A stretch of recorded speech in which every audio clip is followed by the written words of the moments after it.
I think I've signed myself up for more than I should have. Hey, I'm Issa, and I'm learning to convert this van all by myself while traveling out of it as much as possible. Okay, so I'm going to take out this insulation I've stuffed in this channel. And that's going to be challenging because I've got these cords here. But I'm going to take this insulation out so I can route the DC to DC charger down through here. And then through the wire chase that's factory built there. That's the plan. This 6 gauge through this wire conduit. I want to get this wire conduit in through there. I feel like I should have something attached to this to like loop it through. But what? Like something I can pull, like I need to figure out something I can tie and pull this through. I don't have, what's it called, fish tape? Oh, but what if I put a hole through this? Okay, I put a hole in the conduit. And then this hopefully will help me pull it through. Okay. I poked a hole and then I tied it and then I'm just twisting it. I think gonna work, but this is gonna be a lot of finagling. Good thing I've been doing my push-ups.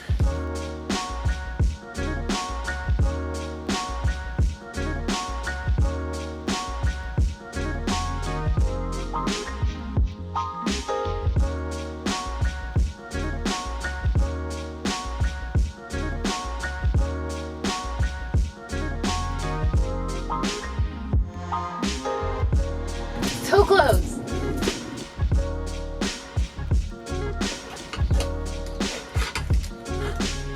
Oh, we got it.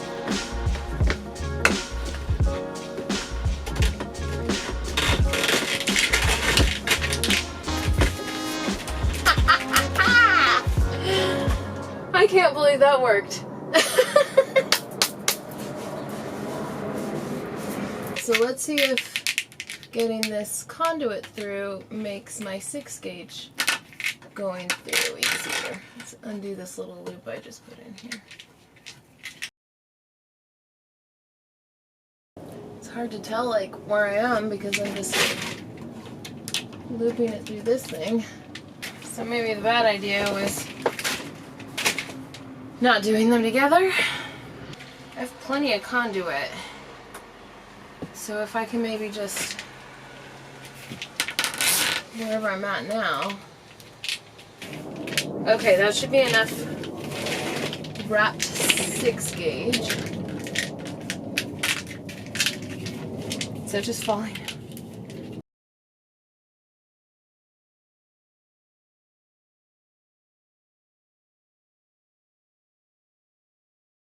Can't believe that worked.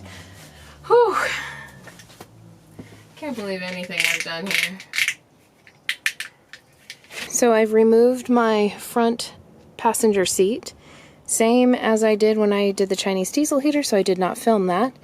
What I did do different this time though is I disconnected the airbag sensor because I was able finally to figure out how to get into this area, which disconnects my main car battery, which I had to do for this project. So I had to figure it out one way, so may as well take advantage of not having the seat connected to that wire.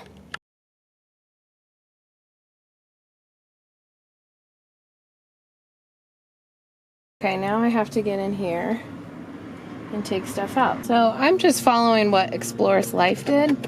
So he called this the juice box, so I unclipped the juice box. And then I have to undo some screws. So those screws there. So I'm using a 10mm socket. And I'm taking 2 screws to take a whole big chunk away. And this is the first time I'm using a drill to to it, which it's like, why didn't I do this before? Man, that comes off so much easier. That's just held in place with a little nut. And then there's one on the far back. Okay, now I'm lifting this thing up, but I don't want to lose that nut.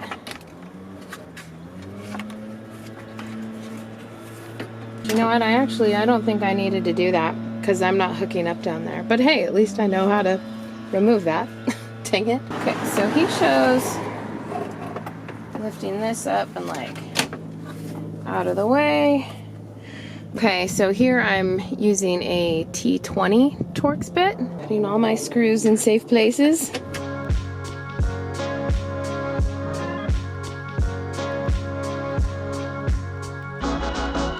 So there's 6 screws, and this is still the T20 Torx bit that'll take these out.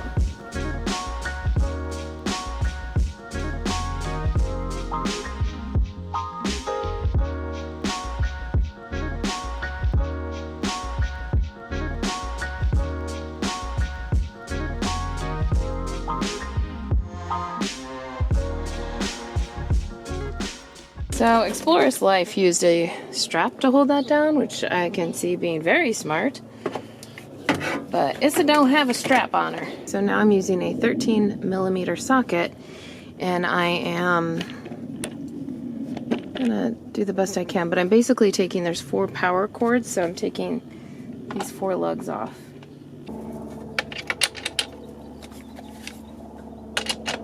Using the drill doesn't work. And I think it's because the drill thing sticks in it too much. All to get to this little fuse. So what I want to know is if these fuses go, I have to do this and replace it every time? It seems like I need to get some education on that, because this would be a real pain in the dick. Okay, so this last power socket is actually taking a 10mm socket. These clips I had to push out, like out away from it. It's hard to see, but there's a clip that goes here and here, and I had to push it in. Like these 2 clips in here had to get pushed together. So now I have this thing. This is what I needed to get to. This mamma jamma. Pop this out. Anyway, I think you get the point. I'm going to open the case. There's a couple on each side and one here. So what I did was I popped and held this one kind of out of its place for a little bit, because otherwise they want to keep sliding back in. Then I popped and got this one a little out of its place, and now I have a little leverage to get the rest out. Look at this sneaky little bee. There's little clips right here and here on this inside business. I've lifted all the clips off, and this is what I've done all of the work for. So I have to use a 10mm and a 13mm socket to remove these nuts, and then I'm going to take off this bus bar and add my new fuse in here.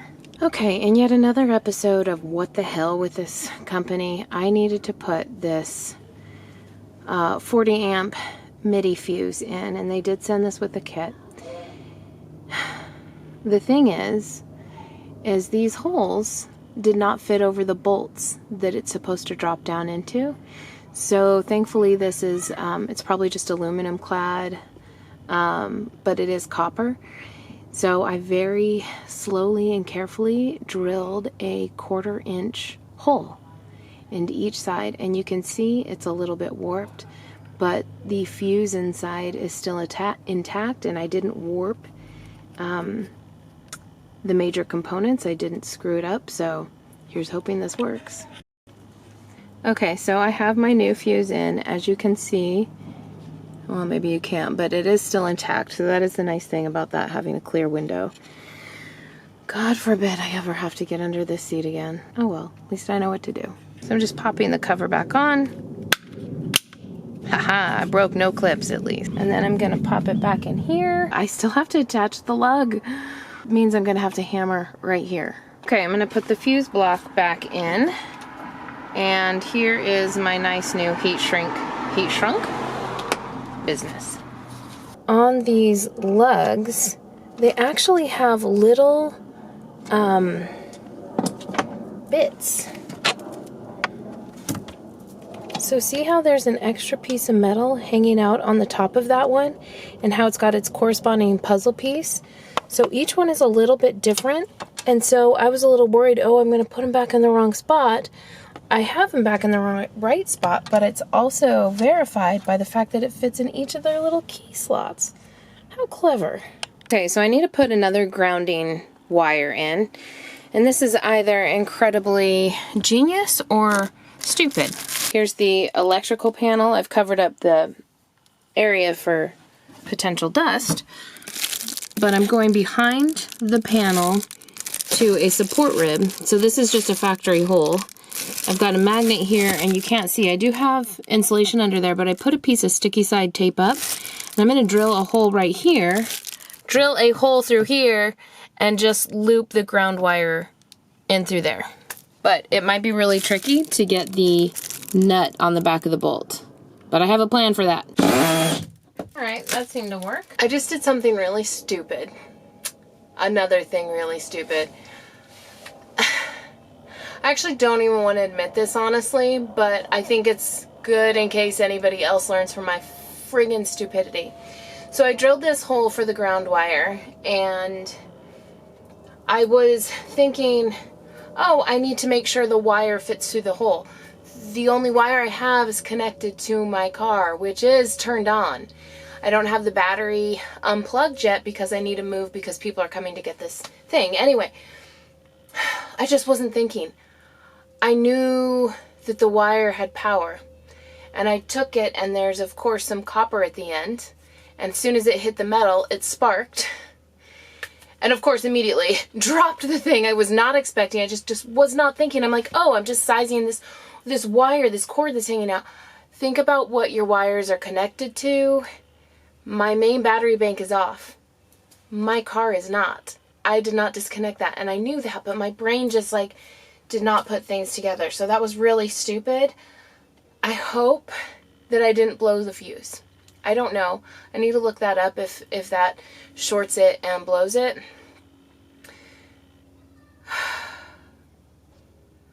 So stupid. Be careful. Be careful. I did turn off the live wire, so we're really winning today.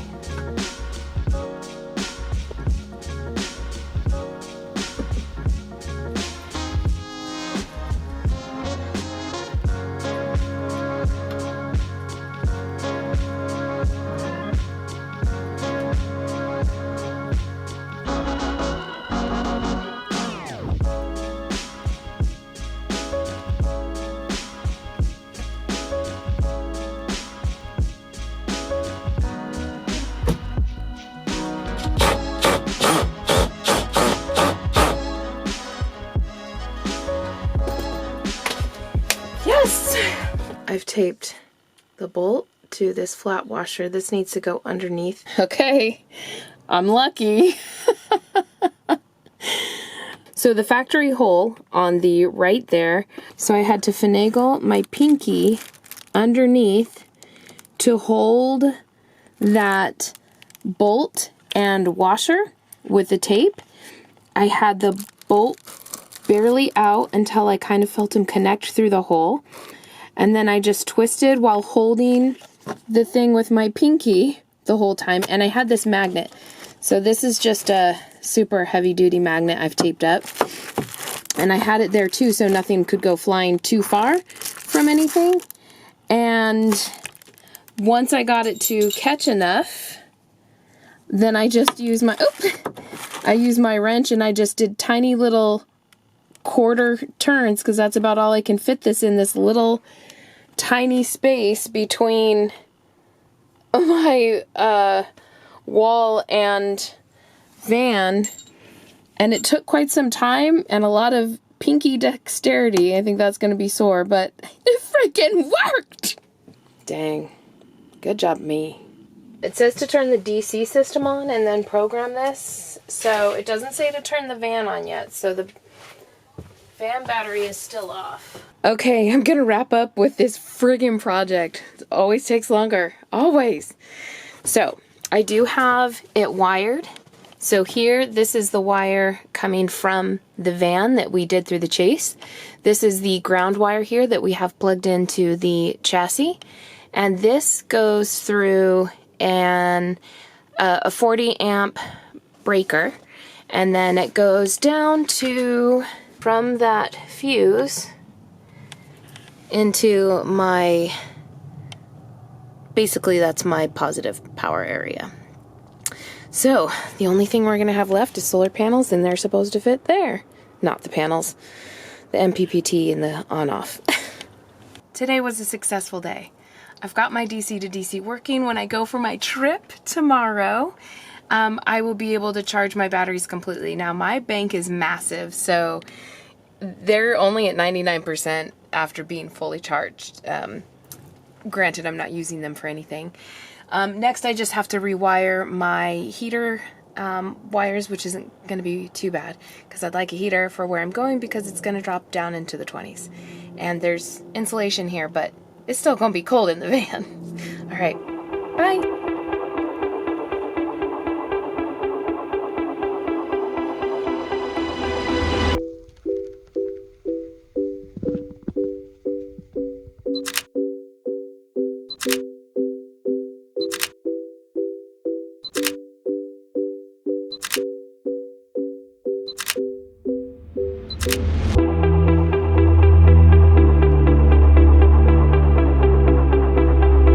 Make my life harder.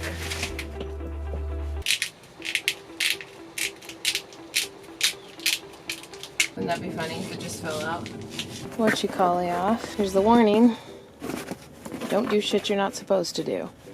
Whoa! No, Riker. Yeah, this isn't nerve-wracking at all. All of the computer business in my van. It's International Don't Lose a Screw Day. Don't use your finger that you cut the shit out of, though. I will not be expanding upon that. I feel like my brain's not working today. Sometimes my ideas are really bad. Sometimes I'm just lucky. I'm gonna turn this off. You get the point by now.